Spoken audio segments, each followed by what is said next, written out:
Welcome, I'm the Legendary PokéMaster, and here are 20 people that you probably hate in Pokemon.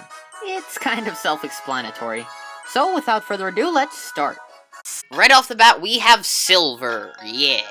He steals Pokemon from Professor Elm. That is bad.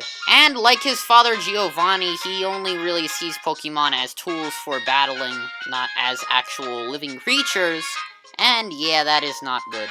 Next is Melvin, and you're probably asking, who is Melvin? Well, he stood out in my mind when I was making up this list. He was the character of the day all the way back in the Indigo League episodes, and he was supposed to be like a protagonist, I guess, but he kind of failed at that because he was greedy, he only really worked for profit, and he wasn't really good at magic, which was his profession. Number 18, May. In both the games and the anime, she didn't really add that much, and she was kind of a bland character. I don't know why you guys would hate her for that, but the Pokemon community is a bit too serious about their stuff. Number 17 is Hunter J. She steals Pokemon. What, that isn't enough to hate her? Well, she freezes Pokemon and sells them off, kind of like a poacher.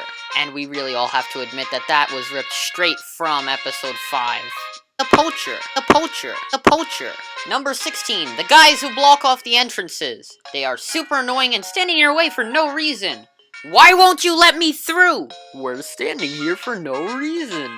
Number 15 is Jessie. Rather than generalizing Team Rocket, I wanted to single out Jessie. Not only has she tried to kill Ash on multiple occasions, but she often picks on James and Meowth as well. What the heck? Number 14 is Giovanni, yet another Team Rocket character. He basically gets away with everything, and just like Silver, only sees Pokemon as tools. He also picks on the comic relief, and that is not okay! Dr. Fuji, he's that scientist who created Mewtwo and all, and no, it's not Mr. Fuji from Lavender Town. He could be considered somewhat evil for not really caring about the lives of the clone Pokemon that he made, but I personally don't like him because he put that key to Blaine's gym all the way in the depths of his lab. Why would you do that to Blaine's gym? It's annoying for Blaine, it's annoying for me, just leave it in front of the gym or something.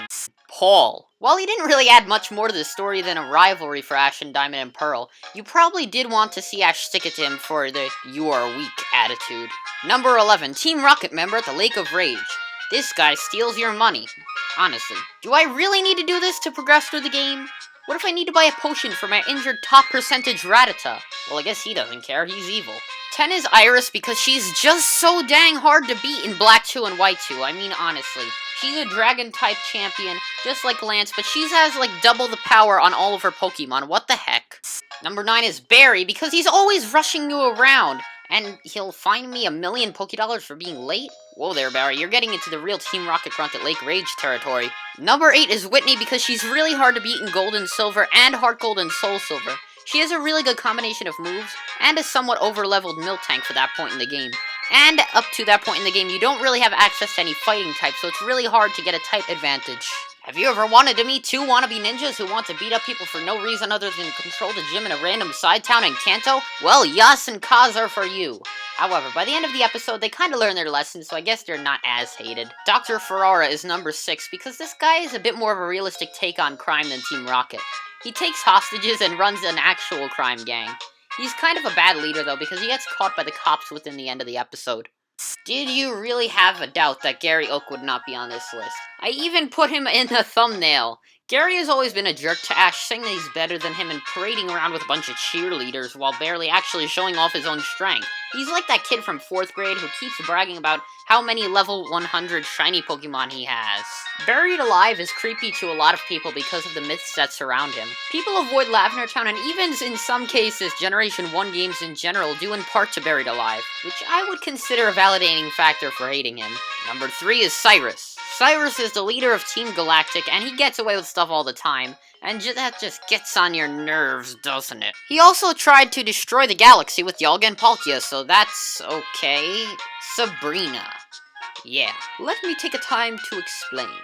First off, in the game, she has a confusing gym layout, Pokemon are pretty hard to beat, a glitch in her gym, and actually 2 gyms. In the anime, she went completely mental, turned both of her parents as well as Brock and Misty into dolls, tries to kill Ash, and humiliates him. Is that enough? Okay guys, it's time for number 1. Are you ready? It is Nastina! Yeah. Nastina is from early episodes of the Indigo League. She's a developer for a popular beachside tourist destination.